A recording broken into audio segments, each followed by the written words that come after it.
up in the air. Choices. You know, probably everyone in St. Louis has heard the music of Kevin Renick. They just don't know Kevin Renick. Absolutely. Unless They you don't know he's from St. Louis. Well, this story's been told many times nationally and locally, right, Kevin? Absolutely. About how you got your song from a cassette on Up in the Air with George Clooney. Yes. But let's tell it again for those who haven't heard it. Sure. Well, it was a weird coincidence that because I had written the song before the movie, and I'd called my song "Up in the Air," and it was this sort of ballad about uncertainty and angst and where am I going to go in my life, you know. And then this movie comes along, you know, about a year later, not even a year, called "Up in the Air," and I thought, well, this is a coincidence. I wonder if maybe this song could be related to the movie in, you know, in some way. So I thought I got to get it to them, but I didn't know how. How did you even know the movie was being made? Because it was being made. I read St. something Louis? about it in the paper because he was going to film here. Sure. But the real key thing was that Jason Reitman, the director, came to Webster University, my alma mater, to do a lecture. Oh, it's almost like it And, was predestined. Absolutely. Yeah. I thought, this is my shot. If I don't make this happen, then I'm a fool. And I almost didn't make it happen because I was so nervous. And all I had was this crappy cassette player, you know, an old antique cassette tape recorder. So I did this little demo on the cassette a couple of nights before, and I said, "Hi, Jason. You know, my name is Kevin. I wrote this song about uncertainty and trying to figure out where I'm going to go. Maybe you can use it in the movie." And you sang it and Right on the cassette. I played, right on the cassette, and you I played my guitar? acoustic guitar, Okay. and I sang it. And so. First of all, I had to chase him down after the lecture. I mean, he looks at it and he says, "Oh man, this is a cassette. I don't even know where I'm Yeah, gonna, exactly. where Where am I'm I gonna going to play this? Right. He had to go to like a friend's car and Yeah. play it on their player. So anyway, he did that.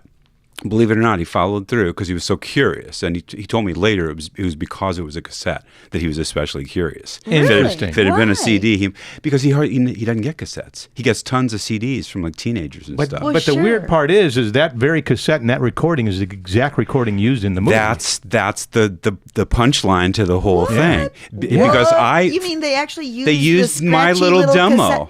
because They like that they like the sound. lo-fi thing. I Yeah. almost begged them to let me go into a studio and do a slicker version, and they said no, we like this lo-fi. Well, you know, it thing." worked. I remember when the movie ended and the credits came on and that song played, it worked. Apparently Yeah. so. Yeah, a lot of people, you know, responded to it, and That's for the movie, I it love worked. this story. It's a great Tell story. it again. Well, it changed my life. I mean, Yeah. you wouldn't think that one act could lead to so many things happening, but I mean, it literally changed my life. I mean, people from my past suddenly appeared. People around the world wrote to me about how much the song meant to them. I mean, people in countries you wouldn't think. Like I got a letter from Iran, a couple from India, Japan. So the angst is universal. Apparently so. How did they find We're all you? messed up, Ron. We're just all messed up. How did people in Iran find you to write to you? Apparently somebody watched the movie over there and, you know, just really loved the song. And then what? Wrote Through to the movie studios, I company? guess, got a hold of you. They looked me up. They looked me up on Facebook. Well, yeah, we do or have, something. we do have that internet thing. Yeah, that internet thing that dominates Yeah. our lives. Wow. And you But- pretty much ran with it. You've since sold another, haven't you? Or you're in the process of actually, it? this movie is just about to come out. It's a documentary called "In the Interest of National Security," and I have a song called "The Ballad of the American Farmer," which is basically about 200 years of like what farmers have gone through, both the ups and downs and the difficulties they Gosh, faced. you know what? There's so So- many things that we need songs for. Like, we don't really have a good Thanksgiving song. We have that Over the River and Through the Woods thing. But You know, Joy, that is a good point. Yeah. And that's part of what I want to do is fill those voids. there you go. So Well, were anybody you- who needs a song, just give me the topic. Tell us- Did you us about- see yourself as a song guy? That was just your little I hobby always thing. wanted to write songs, even back in high school. I used to listen to Neil Young and Paul Simon and the Beatles and all that stuff. And I loved that art. And you have songwriting. somewhat of a Neil Young voice. Absolutely, yeah. In fact, I have a side project, which is a Neil Young tribute band called Shaky Deal. So we just played a show in Bloomington, actually, and we'll be doing some more coming up. So And yeah. was that always before this happened? Before the Up in the Air happened?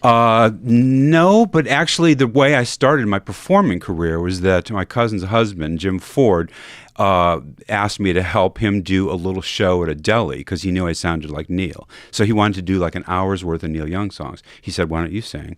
And so I went and helped him do this show, and we got a great response. And then the owner said, "You want to do a show yourself?" And that was the beginning of my performing career. That's the way it goes. One thing just leads to another. Yeah. You did a video. Was it a Figure Out? Did you do a video of Figure Out yet? I haven't done it for that song. I did a video for a song called "Goodbye Typewriter." Tell us about What's that Goodbye about? Typewriter is a nostalgic song about like the way that technology and cultural things become outdated. Yes. You know, VCRs and things like Telephones, that. yeah. Right. Cassettes. Yeah, exactly. I mentioned that prominently. So I wanted to pay tribute and also kind of say that it's a little sad that these things go away. That's why there's still nostalgia for vinyl records and Well, it's big back now. Did you know last year, this is so funny, the #1 selling audio product on Amazon was a turntable. Is that right? Yeah. Wow. Yeah, and now there's companies that are up and running, pressing vinyl records and stuff, and it's back in a big Crazy. way. Well, people, things that were old once suddenly become new again. Yeah, there's people want to always go so back to their much. childhood and rediscover those things. So I'm that's what starting happens. to like The song- Buicks, and I never liked them before. No. The song Up in the Air is funkily recorded as it was in a cassette. Showed up on several. It was on a Rhino compilation album. It was on the soundtrack to the movie. I On mean, the I soundtrack to share the the movie. soundtrack with my songwriting heroes, Crosby, Stills, Nash and Young. I mean, try to imagine what that was like for me to have my first Yes. recorded song be on a record with Crosby, Exactly. Stills, Nash and Young, Yes. and Elliott Smith. Have you dared to re-record it? That is something we're talking about doing. We are talking about doing a livelier version of it. And there's this young woman that might be interested in choreographing like some dance and some scenes in it. So that may happen So soon. you don't Stay have to tuned. worry about getting too slick and stuff. I mean, going from the guy Not with the so far. guitar to the overproduced studio guy. No, I'm probably not going to be calling up the hot producers just yet. Where can we catch the band? Well, I have a show tomorrow. I'm not sure when this airs, but tomorrow I'm playing at the Soulard Art Gallery at 7:00. That'll be Friday, and that's right across McGurk's. Yeah, it's across from McGurk's. And then on the 29th, we're doing a kind of secret show at the Stone Spiral Coffee House at 8:00. And that's in Maplewood. And that'll have some Neil Young and maybe a few originals. This feels like Bob Dylan all over again. It's at the coffee house, and you That's cool. It's you didn't get festival seating. Well, good for you, Kevin. Kevin Rennick, thank you so Yeah, much for that's sharing. Well, thank you very much. What Yeah, is this here? That's just the cover of my latest CD, Under the Wishing Tree. Great. There's a new one coming out this year, which will be called. God, I forgot the name of my own CD. But You know these what? are all I think it's original written down here songs? somewhere. All original music on this? It's all originals. Yeah. And this is available where? You can get that from my website, and you can also get it on iTunes and Amazon.com.